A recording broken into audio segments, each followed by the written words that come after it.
आज जो चीज हम डिस्कस करेंगे वो है आपके पास वेव्स एंड देयर टाइप्स। इस नीचे वाली तस्वीर में आपको एक वेव का पैटर्न दिखाई दे रहा है। तो सबसे पहले बात करते हैं कि एक वेव होती क्या है। तो वेव या waves basically is a mechanism by which energy is transported from one point two another without transfer of matter. यानी कि ये एक ऐसा तरीकेकार है जिसमें एनर्जी एक जगह से दूसरी जगह मुंतकिल की जाती है, लेकिन मादा यानी कि मैटर एक जगह से दूसरी जगह मुंतकिल नहीं होता। इस चीज को मैं आपको एक एनिमेशन से समझाता हूं। जैसे कि ये एनिमेशन मैंने fed.colorado.edu की वेबसाइट से उठाई है, जिसमें आपके पास एक ये स्ट्रिंग है यानी कि कोई रस्सी है, जिसमें ये जो ग्रीन और रेड बॉल्स हैं ये असल में स्ट्रिंग के पार्टिकल्स को रिप्रेजेंट कर रही हैं, यानी वो पार्टिकल जिनसे स्ट्रिंग यानी कि रस्सी मिलके बनी हुई है। अब जब मैं इस एनिमेशन को प्ले करता हूं तो आप ये देखेंगे कि जो पार्टिकल्स ऑफ मीडियम है यानी कि जो स्ट्रिंग के पार्टिकल्स हैं यानी कि ये जो बॉल्स हैं ये क्या कर रही हैं, ये अप एंड डाउन वाइब्रेट कर रही हैं, ग्रीन बॉल्स भी और रेड बॉल्स भी। लेकिन इन बॉल्स की एनर्जी एक जगह से किधर मुंतकिल हो रही है, दूसरी जगह। कैसे मुंतकिल हो रही, क्योंकि सबसे पहले आपने कोई फोर्स लगाई होगी, जोर के साथ इसको झटका मारा होगा स्ट्रिंग को। तो जब आपने जोर के साथ फोर्स लगाई होगी तो आपने अपने हाथ से एक मस्कुलर एनर्जी यानी अपने मसल से जो एनर्जी दी है वो ट्रांसफर हुई है किसको, इस स्ट्रिंग के पार्टिकल्स को, जिसकी वजह से ये स्ट्रिंग के पार्टिकल्स हैं ये अप एंड डाउन क्या करने लग गए हैं, वाइब्रेट करने लग गए हैं इस लाइन के अबाउट जो कि इनकी मीन पोजीशन थी। लेकिन एक पार्टिकल दूसरे पार्टिकल को एनर्जी अपनी ट्रांसफर कर रहा है, दूसरा तीसरे को, तीसरा चौथे को। तो यूं एक चेन ऑफ वाइब्रेशंस बन रही है जिसकी वजह से एनर्जी एक जगह से दूसरी जगह मुंतकिल हो रही है। लेकिन ये जो पार्टिकल है ग्रीन या रेड ये एक जगह से दूसरी जगह मुंतकिल नहीं हो रहे। और ये जो स्पेशल केस आप देख रहे हैं इसको हम कहते हैं वेव इन अ स्ट्रिंग, यानी कि रस्सी के अंदर बनने वाली वेव। अब वेव्स को ना आप मुख्तलिफ बुनियादों पे क्या कर सकते हैं, फर्क कर सकते हैं। तो उसकी जानिब बढ़ते हैं। तो सबसे पहली बुनियाद जिस पर आप वेव्स को एक दूसरे में फर्क कर सकते हैं वो है waves differentiated on the basis of medium. तो जब वेव्स को मीडियम की बुनियाद पे फर्क किया जाता है तो उसमें दो तरह की वेव्स आती हैं, एक मैकेनिकल और दूसरी इलेक्ट्रोमैग्नेटिक।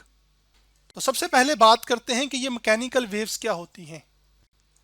ऐसी waves which require medium to travel from one place to another, यानी कि ऐसी वेव्स जिनको एक जगह से दूसरी जगह मुंतकिल होने के लिए कोई मीडियम चाहिए होगा, तो उनको हम मैकेनिकल वेव्स कहते हैं। जैसे कि आप अपने दोस्त से बात करते हैं तो वो जो बात है असल में साउंड है। तो साउंड बेसिकली क्या है, वेव्स हैं, तो उनको हम साउंड वेव्स कहते हैं। तो अब जो साउंड को ट्रैवल करने के लिए या आवाज को आप तक पहुंचने के लिए जो मीडियम चाहिए वो क्या है, हवा है। तो इस वजह से साउंड वेव्स क्या हैं, मैकेनिकल वेव्स हैं। इसी तरह जब समुंदर में सैलाब आता है या ओशन में तो बड़ी बड़ी पानी की लहरें बनने लग जाती हैं। तो ये जो पानी की लहरें हैं इनको हम क्या कहते हैं, वाटर वेव्स। और इन लहरों को एक जगह से दूसरी जगह मुंतकिल होने के लिए जो मीडियम चाहिए वो क्या है, पानी है। तो इस वजह से वाटर वेव्स क्या हैं, वो मैकेनिकल वेव्स हैं। इसी तरह जो रस्सी में वेव्स बनती हैं उसको हम वेव इन अ स्ट्रिंग कहते हैं। और ये जो रस्सी के अंदर वेव बन रही है इसको भी ट्रेवल करने के लिए क्या चाहिए, रस्सी का मीडियम चाहिए ना। तो इस वजह से ये भी क्या है, मैकेनिकल वेव की एग्जांपल है। अब बात करते हैं इलेक्ट्रोमैग्नेटिक वेव्स की। तो ऐसी waves which do not require medium to travel from one place to another are known as electromagnetic waves. यानी कि ऐसी वेव्स जिनको एक जगह से दूसरी जगह मुंतकिल होने के लिए किसी किस्म के मीडियम के सहारे की जरूरत नहीं है। मिसाल के तौर पर लाइट वेव्स। मीडियम से वैसे ना मुराद कुछ भी हो सकता है, पानी, कागज, कोई लकड़ी, कोई रस्सी। तो बुनियादी तौर पर यहाँ पर जो लाइट वेव्स हैं उनको एक जगह से दूसरी जगह मुंतकिल होने के लिए किसी किस्म का कोई मीडियम नहीं चाहिए। क्यों, जरा बताता हूं।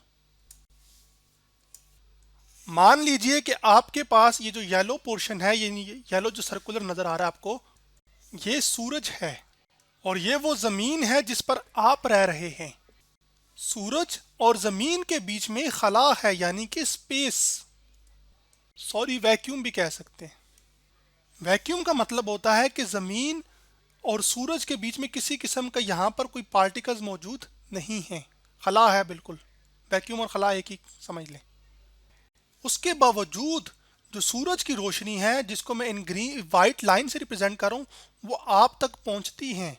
तो यानी कि यहाँ से ये मतलब हुआ कि जो सूरज से शवाएं निकल रही हैं वो ज़मीन तक तो पहुंच रही हैं, लेकिन उनको पहुंचने के लिए किसी मीडियम के सहारे की ज़रूरत नहीं है। तो इस वजह से ये जो लाइट वेव्स हैं ये बेसिकली क्या हैं? Electromagnetic waves. उसके बरअक्स सूरज के अंदर मुसलसल केमिकल रिएक्शंस हो रहे हैं, जिसकी वजह से साउंड प्रोड्यूस हो रहा है, लेकिन वो साउंड सूरज से जमीन तक नहीं पहुंच पा रहा। क्यों? क्योंकि बीच में वैक्यूम है।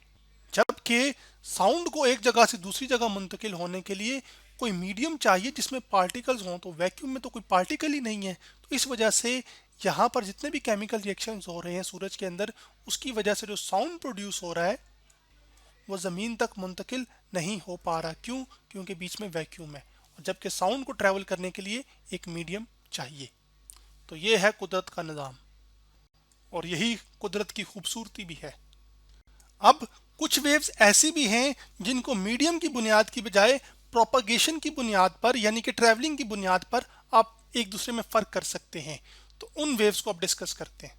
तो फिर मैं बता देता हूं आपको यहाँ पर, waves differentiated on the basis of propagation, यानी कि प्रोपगेशन की बुनियाद पर भी आप वेव्स को क्या कर सकते हैं? आपस में फ़र्क कर सकते हैं। तो उसकी बुनियाद पर दो टाइप्स हैं, एक लॉन्गिट्यूडनल वेव्स जबकि दूसरी ट्रांसवर्स वेव्स। तो सबसे पहले बात करते हैं कि लॉन्गिट्यूडनल वेव्स क्या होती हैं। तो लॉन्गिट्यूडनल वेव्स बेसिकली ऐसी वेव्स को कहते हैं जिसमें particles of the medium vibrate parallel to the direction of travel of wave. यानी कि अगर इस डायरेक्शन में वेव चल रही है, मिसाल दे रहा हूं अभी, तो पार्टिकल्स ऑफ मीडियम, अगर ये वाला एक पार्टिकल है तो वो भी यूं या यूं वाइब्रेट करेगा। तो जिस डायरेक्शन में वेव ट्रेवल कर रही है उसी डायरेक्शन में वो भी क्या कर रहा होगा? वाइब्रेट कर रहा होगा। इस चीज को एक अच्छी एनिमेशन से समझते हैं। जैसा कि आप देख सकते हैं, ये एनिमेशन मैंने fed.colorado.edu की वेबसाइट से उठाई है, जिसमें यहाँ पर ये जो आपको व्हाइट और लाल बॉल्स हैं ये असल में एयर के पार्टिकल्स हैं जो कि मुसलसल क्या कर रहे हैं? वाइब्रेट। तो चलें ये मैं आपके लिए लिख भी देता हूँ। व्हाइट एंड रेड जो यहाँ पर बॉल्स हैं ये particles are air particles and vibrating, यानी कि ये एयर पार्टिकल्स हैं। जो आपको ये व्हाइट और रेड बॉल्स नजर आ रही हैं, समझ लें पार्टिकल्स हैं, और वो क्या कर रही हैं? वाइब्रेट कर रही हैं या कर रहे हैं। अब यहाँ पर एक ये स्पीकर है जिसका काम यह है कि साउंड को प्रोड्यूस करेगा। अगर अभी आप काबिल गौर बात देखें, वो ये देखें कि पार्टिकल्स यूं यूं वाइब्रेट कर रहे हैं, ठीक है। तो अब मैं एक साउंड प्रोड्यूस करने लगा हूं आपके लिए, जैसे कि यहाँ पर। तो अब इसमें आप ये देख रहे हैं, अब मैंने साउंड को स्टॉप कर दिया, तो आप ये देख रहे हैं कि जो पार्टिकल्स हैं वो भी इस डायरेक्शन में वाइब्रेट कर रहे हैं, जबकि जो वेव जो बन रही है वो भी इधर ही ट्रैवल कर रही है। तो साउंड यूं ही ट्रैवल करता जा रहा है हर डायरेक्शन में। तो जिस डायरेक्शन में पार्टिकल्स वाइब्रेट कर रहे हैं उसी डायरेक्शन में आपके पास साउंड भी ट्रैवल कर रहा है। तो ये असल में जो साउंड वेव्स हैं बेसिकली ये एग्जाम्पल है किसकी? लॉन्गिट्यूडनल वेव्स की। तो चलें ये मैं लिख भी देता हूं आपके लिए कि sound waves are longitudinal waves. इसी तरह जो पानी के अंदर वेव्स बनती हैं, जैसे कि ये आपको बन रहा है, एक खास किस्म का सर्कुलर पैटर्न नजर आ रहा है, ये भी एक एग्जाम्पल है किसकी? लॉन्गिट्यूडनल वेव्स की। क्यों? क्योंकि इसी डायरेक्शन में पार्टिकल्स वाइब्रेट कर रहे हैं, उसी डायरेक्शन में वेव क्या कर रही है? वो ट्रेवल कर रही है। तो फिर ये भी बात मैं आपके लिए लिख देता हूं कि water waves are longitudinal waves. मुकम्मल कर देता हूं। तो अब हम डिस्कस करते हैं ट्रांसवर्स वेव्स क्या होती हैं। तो ट्रांसवर्स वेव्स बेसिकली ऐसी वेव्स हैं जिसके अंदर particles of the medium vibrate perpendicular to the direction of travel of waves. यानी कि अगर वेव यूं जा रही है दाएं जानिब, तो जो पार्टिकल्स हैं वो क्या कर रहे होंगे? बिल्कुल परपेंडिकुलर डायरेक्शन में, जो कि जैसे ये है।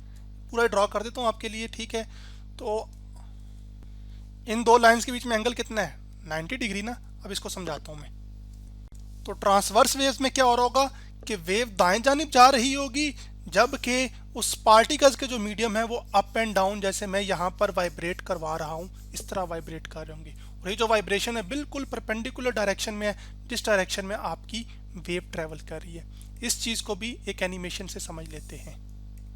जैसे कि आप देख सकते हैं ये एनिमेशन मैंने fed.colorado.edu की वेबसाइट से उठाई है, जिसमें आपके पास एक ये स्ट्रिंग है और जो स्ट्रिंग के पार्टिकल्स हैं उसको हमने ग्रीन बॉल और रेड बॉल से क्या किया हुआ है, रिप्रेजेंट किया हुआ है। अब ये स्ट्रिंग बिल्कुल रुकी हुई है। आप क्या करते हैं कि आप इसके ऊपर जोर से एक फोर्स लगाते हैं, जिसकी वजह से आपके पास इस रस्सी के जो पार्टिकल्स हैं वो क्या करने लग जाते हैं, अप एंड डाउन वाइब्रेट करने लग जाते हैं। जबकि आप ये देख रहे हैं कि वेव दाएं जानिब ट्रेवल कर रही है, यानी कि एनर्जी दाएं जानिब मुंतकिल हो रही है। जबकि ये जो आप अगर एक पार्टिकल को ट्रेस करें, जैसे कि ये ग्रीन बॉल है, तो वो क्या कर रहा है, वो अप एंड डाउन वाइब्रेट कर रहा है। सिर्फ हो ये रहा है कि ये ग्रीन बॉल अपनी एनर्जी किसको दे रहा है, लाल बॉल को, अगला लाल उससे अगली लाल को, अगला लाल उससे अगली लाल को। तो यूं एनर्जी एक जगह से दूसरी जगह मुंतकिल हो रही है और ओवरऑल वेव दाएं जानिब ट्रेवल कर रही है। जबकि ये जो पार्टिकल्स ऑफ द मीडियम है, यानी कि रस्सी के जो पार्टिकल्स हैं, वो बिल्कुल परपेंडिकुलर डायरेक्शन में, यानी कि अप एंड डाउन क्या कर रहे हैं, वाइब्रेट कर रहे हैं। तो ये असल में वेव इन अ जो स्ट्रिंग है वो एक एग्जांपल है किसकी, ट्रांसवर्स वेव की। तो फिर यही बात मैं आपके लिए लिख भी देता हूं, wave in a string is an example of transverse waves. तो आज हमने क्या सीखा कि हमने वेव्स एंड देयर टाइप्स के बारे में क्या किया, स्टडी किया।